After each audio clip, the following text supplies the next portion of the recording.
Hello, sports fans, and welcome to another edition of Scott Sports 101. Actually, a double podcast of Scott Sports 101 because I have not been available the last few days because I have been underneath the weather.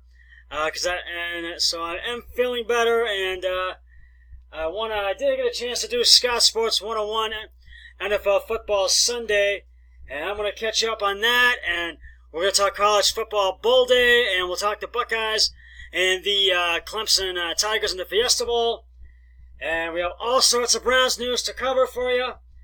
And we'll talk about the NFL wildcard games coming up. And Happy New Year, everyone. And let's make 2020 the best year ever. And we'll get to all of everything in just a second. But first, here is the first in part one of this double podcast. Here was the first Scott Sports 101 NFL football trivia question for week 17. That's when I get to do one. Which NFL team features a helmet logo on only one side of their helmet? And I will have the answer a little bit later in part one of this podcast. Well, I want to wish everybody a happy 2020. And hopefully this is going to be a great year for everybody, as we have said goodbye to 2019. I'm going to recap week 17 of the NFL regular season, which was the final week of the regular season. And it's also college football ball day as well. And as I just said, it's a double podcast today.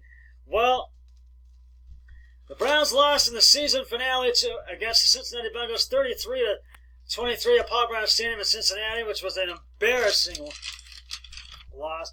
The Browns looked good in the early going after jumping out to the early 7-0 lead, which was the only lead the Browns had in this game. And the Bengals took advantage of every mistake the Browns made in this game. And this Browns loss was embarrassing, to say the least.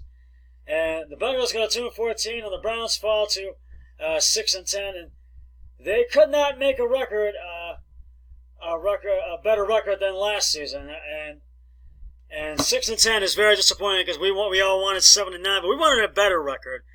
We had such high expectations for this team before the preseason, during the preseason, before the the regular season started. Excuse me.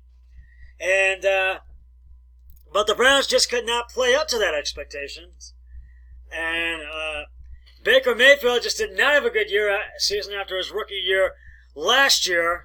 And so hopefully we'll have a better year next year, but we got a long way to go till that.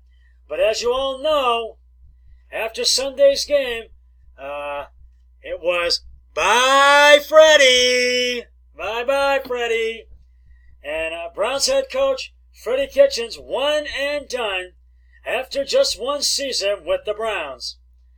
And so so now the search is on for a new Browns head coach. And John Dorsey said in a statement, I would like to thank Freddie Kitchens for his dedication and efforts this past season. John Dorsey, who made Kitchens his first hire, said his first hire said in his statement, "We're disappointed in our results and feel a change is necessary. Freddie is a good man and good coach and a good football coach, and we wish him and his family nothing but success." And we really, and I think they do. And this news came in yesterday, or actually on Tuesday, on New Year's Eve, that the Browns mutually parted ways with GM John Dorsey. Now, Browns owners Jimmy and Dee Haslam said in a statement, "We have a great appreciation for John and all he has done with the Cleveland Browns. He has helped create a foundation that we need to continue to develop and build upon.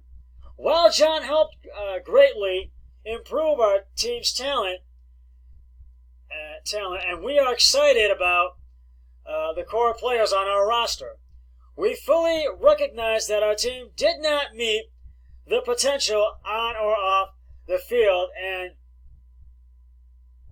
additional changes in leadership give us the best opportunity for success in the future. And I can highly agree with it, and that is very true. I'll just say that. As the role of general manager continues to evolve in the league, we felt needed to be reassessed. Over the last 48 hours, we've had discussion with John about his role, but could not come to an agreement on a position that would enable him to remain with the organization. Now, I don't know if this was such a good move to fire John Dorsey, seeing as that he was brought in 2017. Now, Haslam also said, as we conveyed on Sunday, and our players reiterated yesterday, on Monday, bringing in a strong leader with our head coach is a priority. Our process is to improve upon the leadership.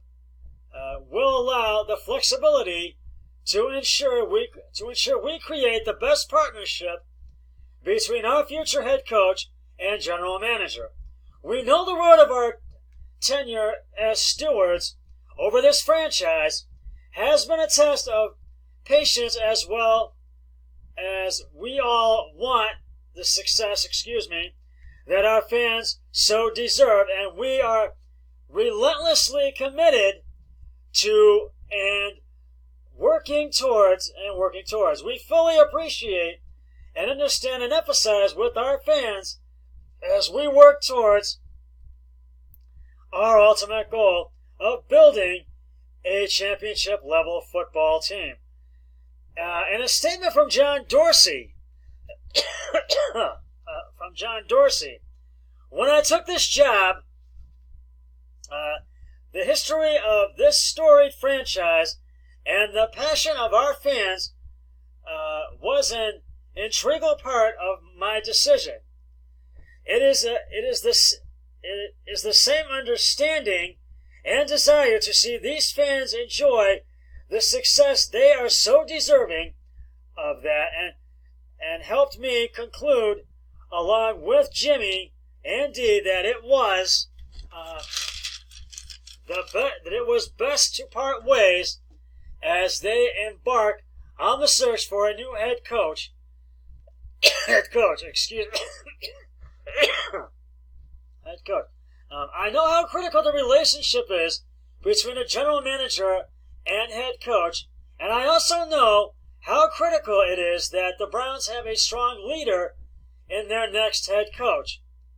I have a great appreciation for the men and women I have worked with since being in Cleveland, and my family has the same love and appreciation for this community and are thankful for the opportunity to be a part of this journey. And we wish now John Dorsey and his family nothing but the best and nothing but success as well.